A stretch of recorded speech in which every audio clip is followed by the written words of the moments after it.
बात कर रहे थे,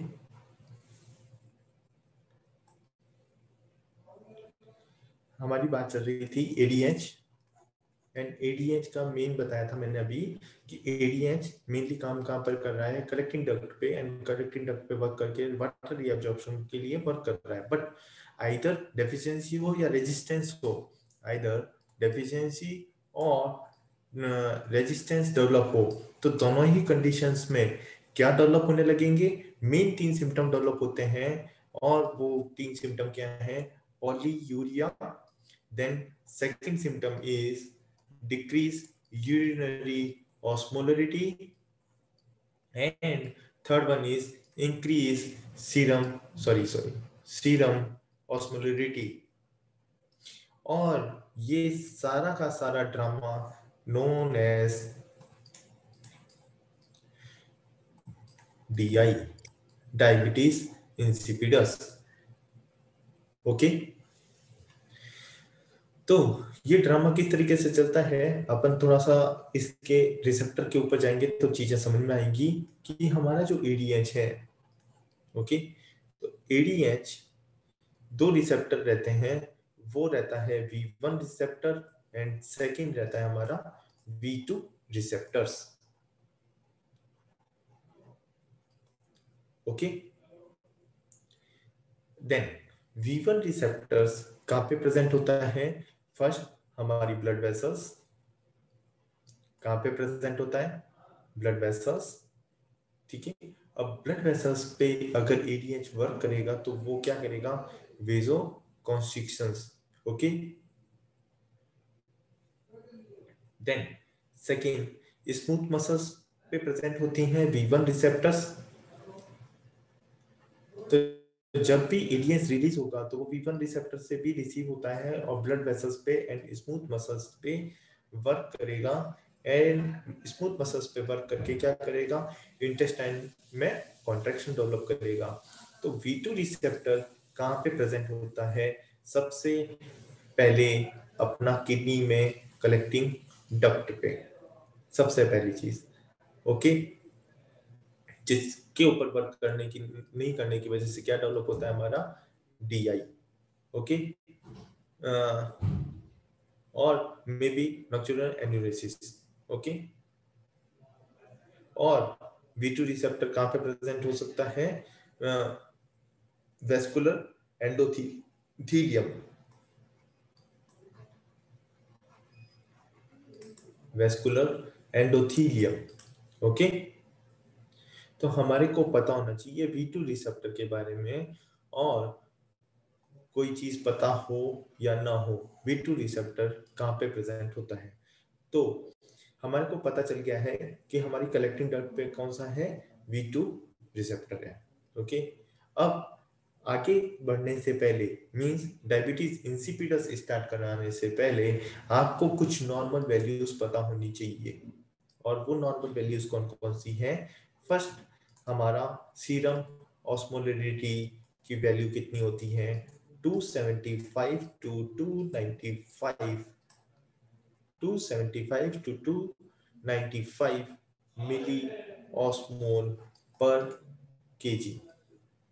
second value urinary osmolarity, and urinary osmolarity around and around 300 to 1000 milliosmol per liter, and serum sodium level 135 to 145 milliequivalent per liter, and serum potassium level around 3.5 to 5 milliequal पर litre. ये 4 values हमारे को हमेशा पता होनी चाहिए, क्योंकि अगर हमारा क्वेश्चन एम्स का रिपीट हुआ है तो वैल्यूज देके ही पूछा जाता है एम्स के क्वेश्चंस में। तो कई बार एम्स के क्वेश्चन हमारे AIPGT के अंदर पूछे गए हैं, तो इसीलिए हमारे को क्या पता होनी चाहिए? ये वैल्यूज पता होनी चाहिए। ठीक है ना? तो ये नॉर्मल वैल्यूज अगर अपने को पता है तब हम हमारा टॉपिक स्टार्ट कर सकते हैं। और वो टॉपिक क्या है? Diabetes insipidus. डायबिटीज इंसिपिडस क्यों डेवलप होता है? क्योंकि अभी जैसे मैंने बताया कि एडीएच की या तो हमारी क्या हो, डेफिशिएंसी हो या आइदर रेजिस्टेंस हो। तो इसकी वजह से हमारा क्या क्लिनिकल फीचर्स आएंगे वो हमारे को सबको पता है। क्या है? Polyuria, then decrease urinary osmolarity, increase serum osmolarity and increase serum sodium. और एक बेसिक फंडा याद रखना कि जब भी सीरम ऑस्मोलरिटी इंक्रीज होगी, साइमल्टेनियसली इंक्रीज होगा सीरम सोडियम। तो ये दोनों ही सेम डायरेक्शन में चलते हैं। तो कुछ बेसिक फंडास होते हैं जो हमारे को पता होने चाहिए। ठीक है, तो कोई कंफ्यूजन नहीं कि जैसे इंक्रीज सीरम ऑस्मोलरिटी तो increase serum sodium level. Okay, अब पॉलीयूरिया किसको बोलेंगे? वैल्यू पता होनी चाहिए, हवा में कोई बात नहीं करेंगे हम। तो increase and greater than 3.5 litre per day, litre per day. Okay, and decrease urinary osmolarity की बात करें, यूरिनरी ऑस्मोलरिटी मैंने 300 to 1000 बताया है अभी। तो यहाँ पे वैल्यू किससे कम आनी चाहिए? Less than 250, less than 250। Okay, अभी मैं बताऊंगा कि polyuria with greater than 300 urinary osmolarity को भी हम डीआई में डालते हैं। वो किस तरीके से डालते हैं अभी आगे बात करूंगा। उससे पहले हमारे को एक चीज पता होनी चाहिए, वो क्या है? देखिए,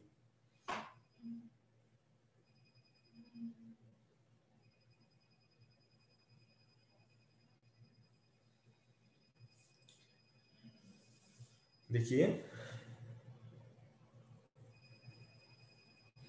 कि यूरिनरी ऑस्मोलरिटी जैसे कि मैंने अभी बताया कि वो कितने से कम होगी? Less than 250।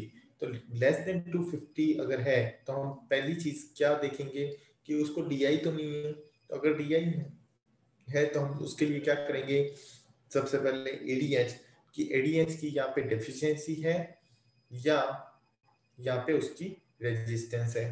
ओके, या यूरिनरी ऑस्मोलरिटी डिक्रीज है तो यहाँ पे हम कॉज फाइंड आउट करेंगे कि वहां पे psychogenic cause of the polydipsia है कि नहीं, पॉलीडिप्सिया है या नहीं। Okay, psychogenic polydipsia. तो साइकोजेनिक पॉलीडिप्सिया डायग्नोस करने के लिए जैसे कि आपने मेरी किडनी वाली जो क्लास थी उसके अंदर आपने पढ़ा भी होगा कि हम इसको किस तरीके से डिफरेंशिएट करते हैं। तो मैंने एक चार्ट बनाया भी था जहाँ पे डीआई को मैंने कंप्लीटली बताया था कि किस तरीके से डीआई को हम डिवाइड कर सकते हैं कि सेंट्रल डीआई है या नेफ्रोजेनिक डीआई है या गेस्टेशनल डीआई है। डीआई को हमने 3 पार्ट में समझा था और तीनों के अंदर डिफरेंशिएट करने के लिए वाटर डिप्राइवेशन टेस्ट हमने किया था। वाटर डिप्राइवेशन मतलब 8 to 10 आवर्स के लिए उसको वाटर नहीं दिया था, उसके बाद में हमने टेस्ट को रिपीट किए थे। ठीक है ना, उसके अंदर कॉज फाइंड आउट करने के लिए हमने देखा था कि हमारा क्या था, जहाँ पे ADH level and action, action and level दोनों ही क्या मिलते हैं? नॉर्मल मिलते हैं। दोनों ही क्या मिलते हैं? नॉर्मल मिलते हैं। ठीक है ना, तो ये होता है हमारा साइकोजेनिक पॉलीडिप्सिया। क्योंकि वाटर डिप्राइवेशन टेस्ट को एक बार रिपीट करें तो आपको बेसिक चीज पता है कि water deprivation test, water deprivation करने से क्या होगा कि जो हमारी यूरिनरी ऑस्मोलरिटी है, यूरिनरी ऑस्मोलरिटी है तो हमारी यूरिनरी ऑस्मोलरिटी किसकी बढ़ सकती है? जो हमारा साइकोजेनिक पेशेंट है तो उसकी यूरिनरी ऑस्मोलिटी बढ़ जाएगी, जो कि साइकोजेनिक पॉलीडिप्सिया है, तो वहां पे हम को रिलेट कर सकते हैं। बट अगर पेशेंट मेरा किसका है, डीआई का है, तो डीआई का अंदर हमारी यूरिनरी ऑस्मोलिटी क्या रहेगी, अनचेंज रहेगी, है ना। ये तो बेसिक क्लियर है अपना सबका। तो डीआई है तो डीआई में क्या मिलेगा, increase the serum osmolality, and serum osmolality के साथ में हम हमेशा किसको लिखेंगे, सोडियम को लिखेंगे ही लिखेंगे। तो अगर डीआई है तो डीआई के अंदर हम क्या देखेंगे, एडीएच, एंड एडीएच देने के बाद में, अगर एडीएच देने के बाद में वैल्यू इंक्रीज हो जाती है, तो हम क्या बोल सकते हैं कि वहां पे एडीएस देने के बाद में, अगर पेशेंट को एडीएस दे दिया, उसके बाद में हमारा यूरिनरी ऑस्मोलिटी क्या हो गई, इंक्रीज हो गई, है ना। तो हम कह सकते हैं कि यहाँ पे सेंट्रल डीआई का पेशेंट था जहाँ पे डेफिशिएंसी थी और एब्सेंस ऑफ द एडीएस था, है ना। तो और अगर एडीएस देने के बाद में भी वो वैल्यू अनचेंज रहती है, तो मतलब डेफिनेटली सेंट्रल डीआई तो नहीं है, ठीक है ना। अगर सेंट्रल डीआई होता तो वहां पे एडीएस देने के बाद में उनकी डेफिशिएंसी को फुलफिल कर देता एंड वैल्यूज को इंक्रीज कर देता, यूरिनरी ऑस्मोलिटी को इंक्रीज कर देता। बट एडीएस देने के बाद में भी हमारा अनचेंज्ड है, मींस हमारा एडीएस नेफ्रॉन के ऊपर, सॉरी नेफ्रॉन नहीं, हमारा कलेक्टिंग डक्ट, नेफ्रॉन का जो पार्ट है हमारा कलेक्टिंग डक्ट के ऊपर, जो यहाँ पे V2 रिसेप्टर इस तरीके से रहता है, तो V2 रिसेप्टर के ऊपर वर्क नहीं कर पा रहा है। ओके, तो ये अनचेंज रहा, तो मतलब हम क्या कह सकते हैं, नेफ्रोजेनिक डीआई। इसको हम क्या कह सकते हैं, नेफ्रोजेनिक डीआई का पेशेंट कह सकते हैं, जहां पे एडीएच का क्या है, रेजिस्टेंस है। तो चीजें समझ में आ रही हैं, एडीएच देने के बाद में भी हमारी वैल्यू। अब आप कहेंगे कि सर इतनी सारी गणित हम हमारे एग्जाम में थोड़ी ना लगाने बैठेंगे, तो आप हमारे को सिंपल फंडे में बताइए। तो एक चीज नोट कर लीजिए, नोट क्या करेंगे कि तीनों वैल्यू डिक्रीज मिले, कौन कौन सी तीन values, sorry, urinary osmolarity, serum osmolarity and sodium, ये तीनों वैल्यूज अगर आपको डिक्रीज मिलती है, तो वहां पे क्या मिलेगा हमारे को, psychogenic, psychogenic polydipsia.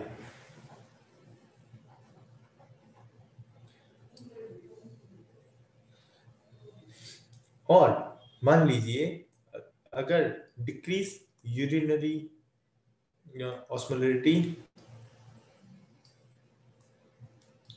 And increase serum osmolarity and increase sodium, ये चीज मिलती है, तब हम कहेंगे डीआई का पेशेंट।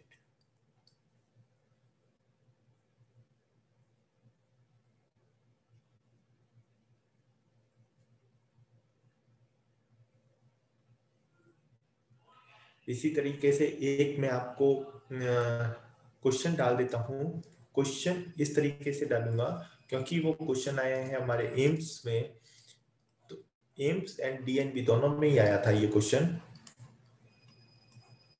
तो ये क्वेश्चन आने के चांसेस होते हैं, जो हमारे प्रीवियसली नीट पीजी जो हमारे एमबीबीएस वालों के लिए होता है, तो वो क्वेश्चन आने के ज्यादा चांसेस होते हैं। तो मैं ये क्वेश्चन डाल के रखता हूं, आप इसका आंसर मेरे इस नंबर पे दे सकते हो, 8619836715 पे आप मेरे को व्हाट्सएप कर सकते हो।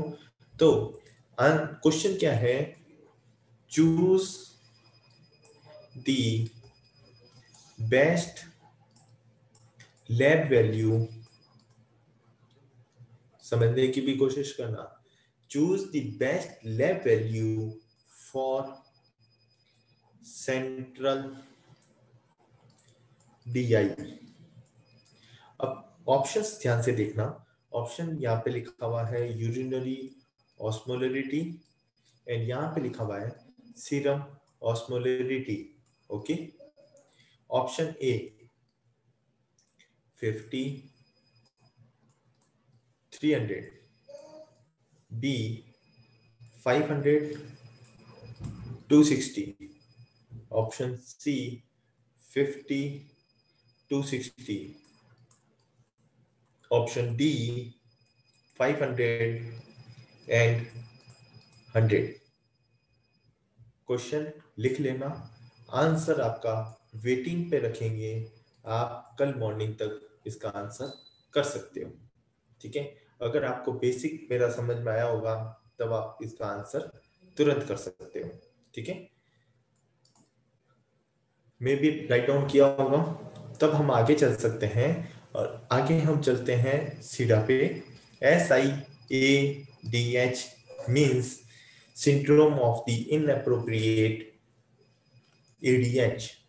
ओके, तो सिंड्रोम ऑफ इनअप्रोप्रिएटली जब एडीएच सिक्रीशन हो रहा है तो उसको हमने क्या बोला, सीडा सिंड्रोम। एंड यहाँ पे क्या वैल्यूज मिलेगी वो हमारे को पता होनी चाहिए कि यहाँ पे क्या मिलेगा, definitely urinary osmolarity increase, inappropriate and ADH है, and decrease the serum osmolarity.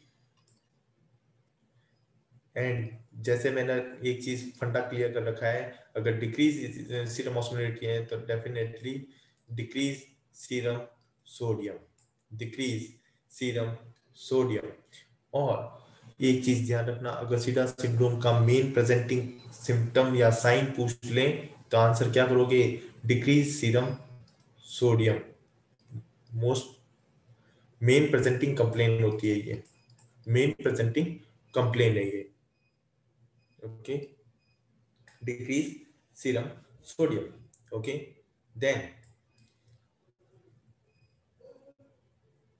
increase urinary sodium excretion greater than 20 milliequivalent milliequal per liter. Okay,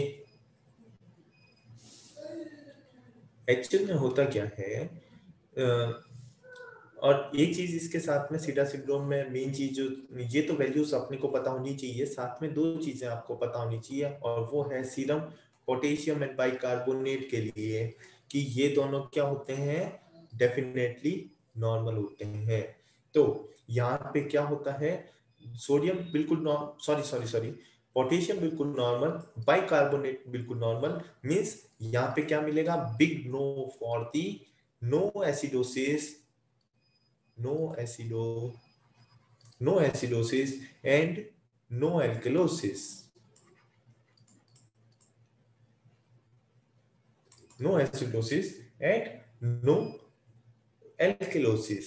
okay, and इसीलिए यहाँ पे क्या मिलता है, यूवोलीमिया, एक वर्ड आता है, क्या वर्ड है ये देखिए, यूवोलीमिया। एंड यूवोलीमिया की वजह से ही यहाँ पे क्या डेवलप नहीं होता है, एक यहाँ पे एक और है, और वो है big no for the oedema, big no for the oedema. और अब आप कहेंगे यूवोलीमिया क्यों डेवलप हुआ, इसका आंसर तो हमारी हैरिसन में भी नहीं मिला था। ठीक है ना, तो reason is not known for euvolemia. Okay, then कुछ चीजें लग गई नहीं। ठीक है, अब एक चीज हमारे को पता होनी चाहिए, और वो क्या थी, जैसे कि मैंने बोला, जब भी हमारा वॉल्यूम इंक्रीज होता है, जब भी हमारा वॉल्यूम इंक्रीज होता है तो क्या होगा, हमारा रेनिन चाची, ठीक है ना, अब अभी रेनिन और है ना एल्डोस्टेरोन चाचा के बारे में मैंने पूरा बताया था। तो डिक्रीज रेनिन चाची, और आपको एक बेसिक फंडा पता है, जब चाची डिक्रीज होगी तो चाचा भी डिक्रीज होगा, तो डिक्रीज दी एल्डोस्टेरोन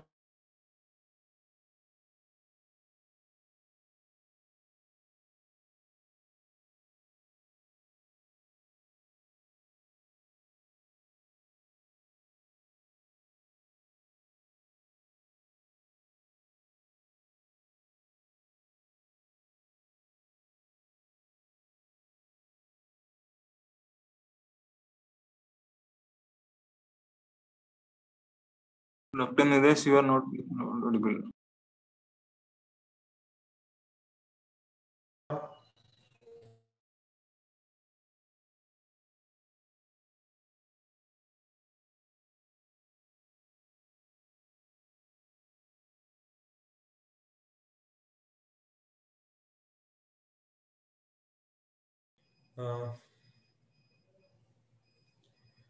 तो हम बात करें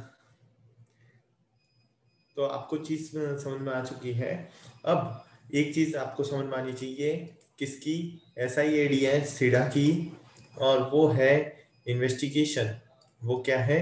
इन्वेस्टिगेशन। एंड यहाँ पे हम इन्वेस्टिगेशन, जैसे कि हमने क्या किया था, DI के पेशेंट के अगर क्वेश्चन पूछा जाता है कि इन्वेस्टिगेशन क्या रहेगी, तो वहां पे रहता है वाटर डिप्राइवेशन टेस्ट, और इसका जस्ट अपोजिट हो जाता है सीडा में, और यहाँ पे इन्वेस्टिगेशन क्या होगी? Water loading test. Water loading test. Okay, water loading test is useful in the SIADS syndrome of the inappropriate ADH. Okay, इसके अंदर हम क्या करते हैं, टेस्ट कैसे किया जाता है? एक सिंपल बेसिक फंडा याद रखिए। 2 लीटर ऑफ वाटर अगर दिया जाए, वाटर दिया जाए, तो हमारा जो यूरिन आउटपुट है, जो मेरा यूरिन आउटपुट है, वो क्या होगा? वो होगा मेरा 1.5 लीटर, अगर मैं क्या हूं? Normal individual. बट मेरा ये नहीं है, सिंड्रोम ऑफ इनअप्रोप्रिएट है, तो डिक्रीज यूरिन आउटपुट,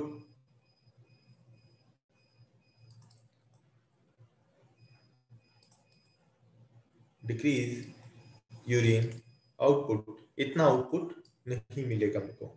ठीक है, इसीलिए हम पेशेंट को, हमारे को ये बेसिक चीजें समझ में आती है, तभी तो हम पेशेंट को प्रेस्क्रिप्शन कर सकते हैं कि बेसिक, अगर क्वेश्चन भी आता है ना ट्रीटमेंट ऑफ चॉइस से, कि ट्रीटमेंट ऑफ चॉइस क्या रहेगा, तो कुछ भी नहीं है, आप है ना प्लेसिबो दे दो और बोल दो वाटर रेस्ट्रिक्शन रखो। वाटर रेस्ट्रिक्शन रखने से उसकी प्रॉब्लम सॉल्व आउट हो जाएगी, और उसका सोडियम लेवल भी नॉर्मल हो जाएगा। ओके, एंड साथ में दे सकते हो तो हम ADH एंटागोनिस्ट दे सकते हैं, ADH एंटागोनिस्ट दे सकते हैं। ठीक है, तो यहां पे हमारा कंप्लीट क्या होता है? ADH। देन सेकेंड चीज स्टार्ट करते हैं, और वो है हमारी कुशिंग सिंड्रोम।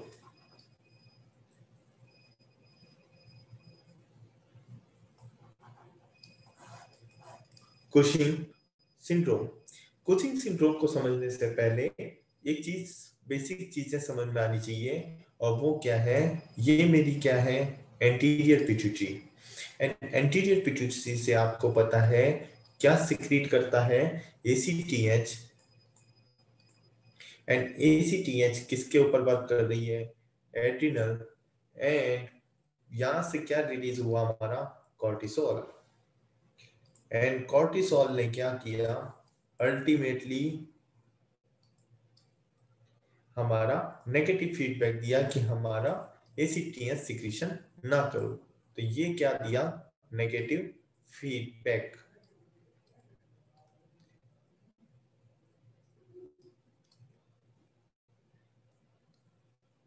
ओके, जब भी कॉर्टिसोल लेवल इंक्रीज होने लगा, उसने क्या किया? नेगेटिव फीडबैक दिया और नॉर्मल लेवल में आने लगा। और जब भी कॉर्टिसोल लेवल डिक्रीज होता है, तो वो क्या देता है? पॉजिटिव फीडबैक में, पॉजिटिव फीडबैक देता है, और वहां पे क्या? ACTH सिक्रीशन बढ़ने लगता है, कॉर्टिसोल नॉर्मल लेवल में आने लगता है। ठीक है, तो ये सारी गणित क्यों समझा रहा था? बिकॉज हमारा कुशिंग सिंड्रोम कहाँ पे डेवलप होता है? कुशिंग सिंड्रोम हमारा डेवलप होता है कि जहां पे हमारा नेगेटिव फीडबैक मैकेनिज्म वर्क नहीं करता है। तो नेगेटिव फीडबैक मैकेनिज्म वर्क नहीं करने से क्या होगा? कॉर्टिसोल लेवल बढ़ते जाएंगे एंड बढ़ते जाएंगे एंड बढ़ते जाएंगे, बिकॉज यहाँ पे loss of the negative feedback को हम क्या बोलते हैं, कुशिंग सिंड्रोम। तो इस तरीके से आप डिजीज को बेसिक फंडे के साथ में समझ सकते हैं। ठीक है, अब ये चीज अगर समझ में आती है तब हम नेक्स्ट चीज पे चल सकते हैं, और वो क्या रहेगी, वो रहेगी हमारी etiology.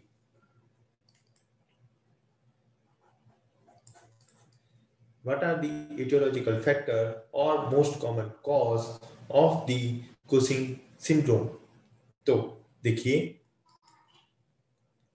Pituitary adenoma, pituitary adenoma, okay. Then second is adrenal cause, adrenal के अंदर एड्रिनल एडिनोमा और adrenal carcinoma. Then third is ectopic ACTH, ACTH। Ectopic ACTH में कौन कौन से हो सकते हैं, small cell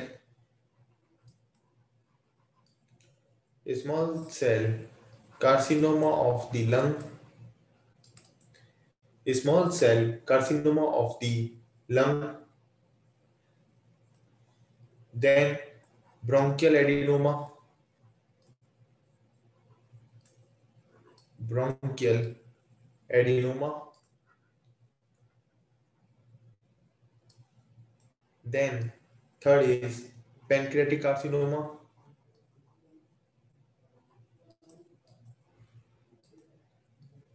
then carcinoid thymus,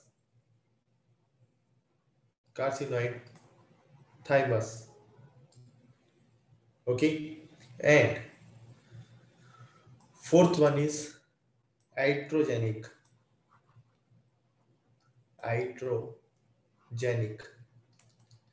अब ये तो हो गया थ्योरेटिकल पोर्शन कि ये कॉज होते हैं जो कि हमने फाइनल ईयर में भी पढ़े, बट क्वेश्चन क्या से पूछे जाते हैं, क्वेश्चन पूछे जाते हैं हमारे को इस तरीके से कि most common cause of the Cushing syndrome, answer is iatrogenic. तो हमारे को पता होना चाहिए most common cause, okay. Question थोड़ा सा घूम रहा है, ठीक है। अब क्वेश्चन क्या पूछा जा रहा है, क्वेश्चन पूछा जा रहा है कि most common endogenous cause, answer is pituitary adenoma. Question क्या पूछा, मोस्ट कॉमन एंडोजीनस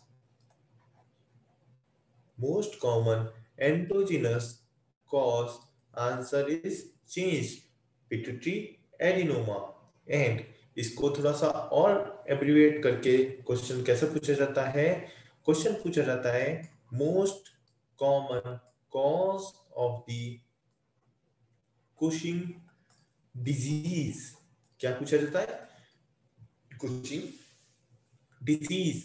तो आंसर क्या जाएगा, pituitary adenoma, because pituitary adenoma से डेवलप हुआ कुशिंग क्या कहलाता है, कुशिंग डिजीज कहलाता है। तो डेफिनेटली कुशिंग डिजीज का मोस्ट कॉमन कॉज क्या होगा, पिट्यूटरी एडिनोमा, ओके। अगर क्वेश्चन पूछा जाता है most common cause of the Cushing syndrome, answer is iatrogenic, okay. एक क्वेश्चन और पूछा जाएगा, most common malignancies cause the Cushing syndrome, answer is small cell carcinoma of the lung. और ये आंसर हमने तब भी किया था जब हम लंग्स रेस्पिरेटरी कर रहे थे, ओके। क्वेश्चन क्या आएगा, मोस्ट कॉमन मैलिग्नेंसीज। तो एक इटियोलॉजी में किस तरीके से आपको क्वेश्चंस आ सकते हैं, आपको चीज समझ में आई, okay. Then next,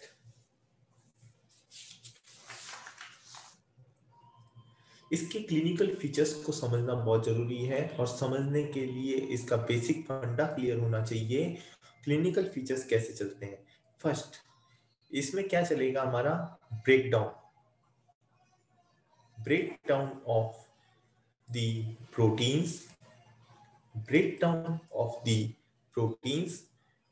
and breakdown of the proteins होने से क्या होगा, प्रॉक्सिमल मायोपैथीज डेवलप होंगी, proximal myopathy, and second subcutaneous tissue tears develop होंगे, क्यूटेनियस टिश्यू टीयर डेवलप होंगे, सबक्यूटेनियस टीयर्स डेवलप होंगे। तो वहां पे क्या डेवलप होगा, इसी से ही तो हमारी क्या डेवलप होती है, स्ट्राई, इसी से हमारी क्या डेवलप होती है, स्ट्राई एंड इजी ब्रूजिंग। तो दो क्लिनिकल फीचर समझ में आए कि किस तरीके से डेवलप होते हैं ये।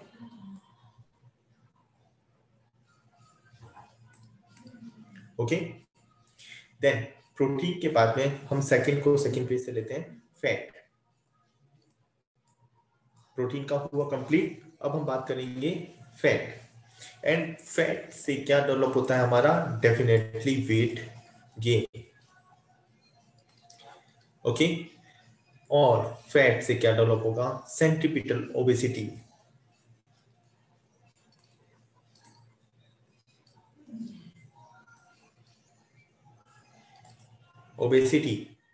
ओके, एंड सेंट्रीपिटल ओबेसिटी के साथ साथ में क्या डेवलप होगा हमारा, एक वर्ड काफी बार सुना होगा, बफेलो हम।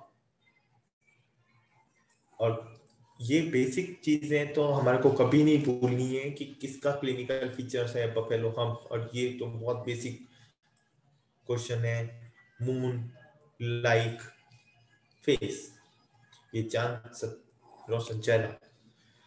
ओके, तो बफेलो हम, moon like face, centripetal obesity, weight gain.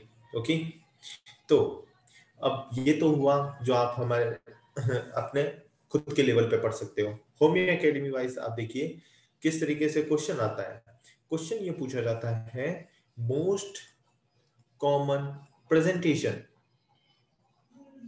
और आपको नोट्स भी इसी तरीके से तैयार करने चाहिए जैसे कि मैं क्लासेस में बता रहा हूँ। ये इस तरीके से लिख के और साइड में आप लिखते जाइए रेड पेन से कि मोस्ट कॉमन प्रेजेंटेशन, या इसको और घुमा के पूछ सकते हैं, earliest symptom, earliest symptom, earliest symptom. Okay, earliest symptom हो या मोस्ट कॉमन प्रेजेंटिंग सिम्टम हो, आंसर क्या जाएगा हमारा, वेट गेन, न कि सेंट्रल ओबेसिटी। बिकॉज एक्चुअल में होता क्या है, ये अर्ली होता है एंड लेटर ऑन जब वेट गेन ज्यादा हो जाता है तब वहां पे डेवलप होती है, लेट सिम्टम आता है हमारा क्या, सेंट्रीपिटल ओबेसिटी या बफेलो हम या मून लाइक फेस। ठीक है, तो हमारे को पता There's होना चाहिए। 3 minutes left to end the session. Okay. Just complete this session. Okay, then we can continue after next Sunday. Okay, then third आता है डायबिटीज मेलाइटस। फोर्थ आता है increase sodium level with, and increase sodium level से आपको सबको पता है क्या डेवलप होगा हमारा, hypertension with decrease potassium, and जब डिक्रीज पोटेशियम हुआ तो वहां पे क्या डेवलप हुआ, alkalosis. Okay, and decrease potassium with alkalosis specially seen in the, answer पूछा गया है, एक टॉपिक ACTH। ये किस में देखने को मिलता है, सीन इन एक topic ACTH। Okay, with fifth symptom देखिए क्या है, मेंस्ट्रुअल में कौन सी एब्नॉर्मेलिटी मिलेगी, ओलिगो। ठीक है, क्या मिलेगा, oligo, and oligo later on क्या डेवलप करेगा, एमेनोरिया। क्या डेवलप करेगा, एमेनोरिया। मेंसेस में हिर्सुटिज्म, मेन सिम्टम आएगा hirsutism.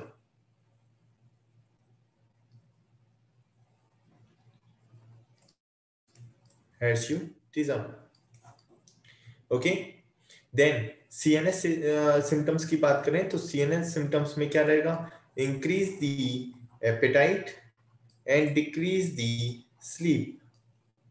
Decrease the sleep. Increase the appetite and decrease the sleep.